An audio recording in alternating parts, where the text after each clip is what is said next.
He was a billionaire with everything money could buy, yet nothing could mend the hole left in his heart. For months, Alexander Grant wandered through grief, clinging to the memory of his 8-year-old son. Then, one afternoon at the cemetery, a young black woman appeared. She looked him in the eyes and said, "I can heal your broken heart."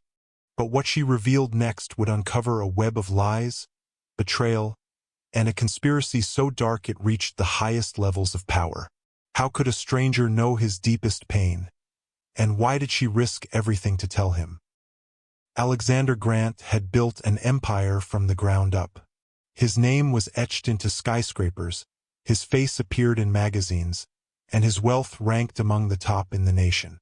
To the world, he was untouchable, a man who had everything. But behind the closed doors of his penthouse, Alexander was just a grieving father. 3 months earlier, his only son, 8-year-old Michael, was killed in what the police called a tragic accident. Since that day, Alexander's world had collapsed.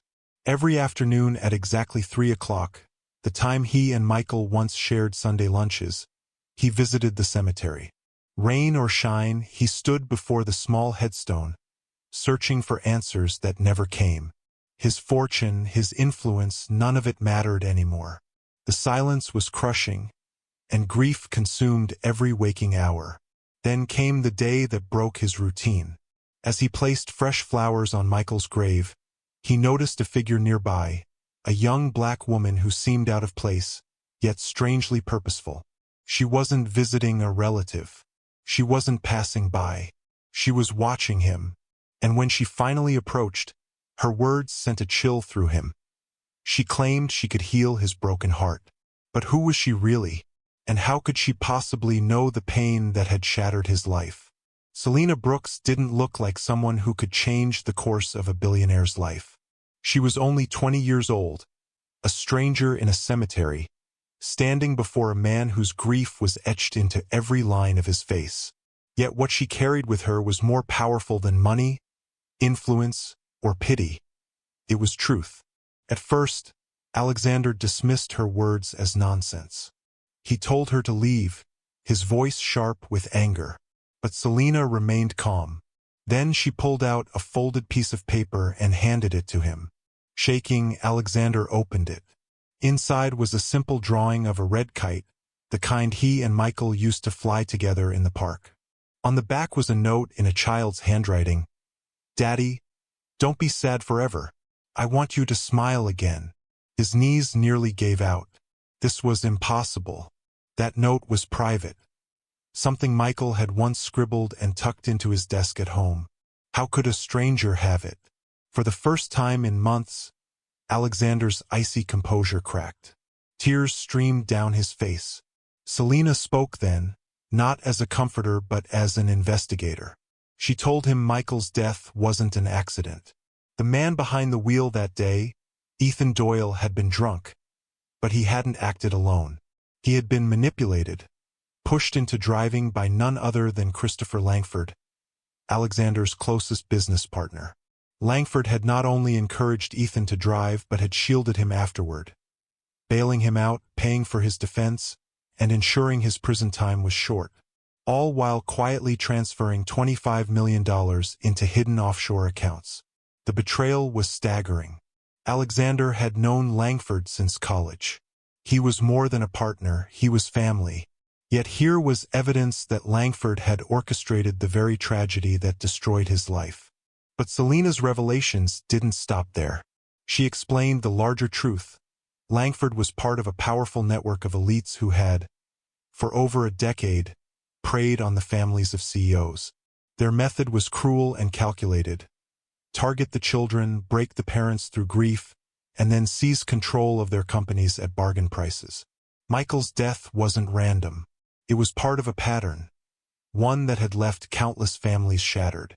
Selena knew this pain firsthand. 15 years earlier, her own sister Naomi had been killed in a staged accident. Her grieving father, broken and vulnerable, sold his cybersecurity firm for a fraction of its value. That technology went on to generate billions, but not for her family. for the same elite circle now targeting Alexander. For years, Selena had built a secret network dedicated to exposing this corruption. She wasn't alone. Ethan Doyle, consumed with guilt, had joined her after his release. Dr. Elena Ruiz, a forensic accountant whose teenage son had been murdered under similar circumstances, had dedicated her expertise to following the money. And Daniel Cho, a journalist silenced after trying to publish the truth, had risked his career to keep digging. Now, Selena was offering Alexander more than sympathy. She was offering him a chance at justice. But it would come with risks. Langford was powerful, his allies even more so. To go against them would mean walking into a war that had claimed countless lives before. Standing at his son's grave, Alexander realized he was at a crossroads. He could remain the broken man the elites expected him to be, or he could fight back. And as Selena's voice cut through the silence of the cemetery, one chilling thought echoed in Alexander's mind. If they could kill Michael, who would they come for next? The 41st floor of Grant Industries was designed for power, glass walls overlooking Chicago, a polished mahogany table, and directors in tailored suits. But on that Friday morning, the boardroom became a battlefield. Christopher Langford stood confident at the head of the table, ready to strip Alexander of his CEO title. His argument was cold but convincing. Alexander was too unstable, too broken to be a leader. The vote would be decisive. But Alexander wasn't alone. Hidden cameras were already rolling, broadcasting live to shareholders and news outlets. When his turn came to speak, he didn't plead for sympathy. He revealed the truth. First came the photos. Ethan Doyle stumbling off Langford's yacht, clearly intoxicated. Then the audio recordings. Langford laughing, bragging about making a drunk man drive. The room shifted uneasily. But the real blow was yet to come. Bank records appeared on the screen. $25 million transferred into offshore accounts. Gasps filled the room. And then, the final recording played. Langford's own voice, dripping with arrogance. Grant is destroyed just like we planned. Once he drinks himself to death, I'll take over. 2 years in prison was worth $25 million. The directors froze, some with tears in their eyes. Years of trust were shattered in seconds. But the danger wasn't over. Langford slammed his fists on the table, shouting that it was all fabricated. A setup. His face turned red with fury as he threatened Alexander, reminding everyone of his connections. Judges, senators, men who could bury the truth. Then the doors swung open. Selena entered, flanked by FBI agents and the state prosecutor. The room fell silent. The same young black woman who had once been dismissed as just a girl now stood as the key to unraveling a network of corruption. In that instant, power shifted. Langford's confidence cracked. Handcuffs clicked around his wrists. The boardroom that had once symbolized Alexander's downfall now bore witness to his redemption. But as Langford was led away, a chilling thought hung in the air.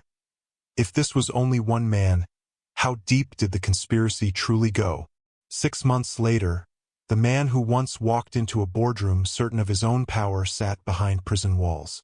Christopher Langford, once untouchable, was sentenced to life without parole. Alongside him fell senators, judges, and executives. People who believed their wealth and influence had placed them above the law.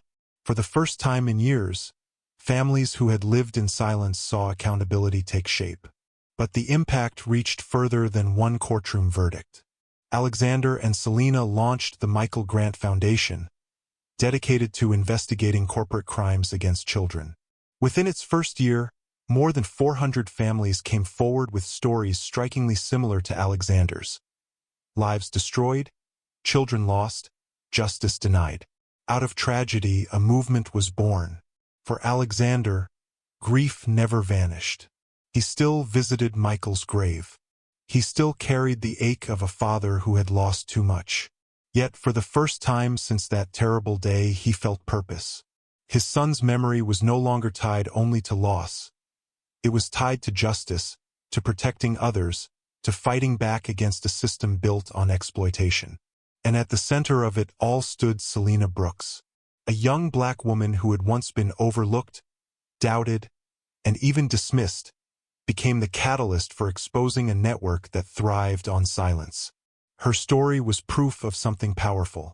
When those most underestimated find their voice, they can shake the very foundations of power. This wasn't just a battle between two men.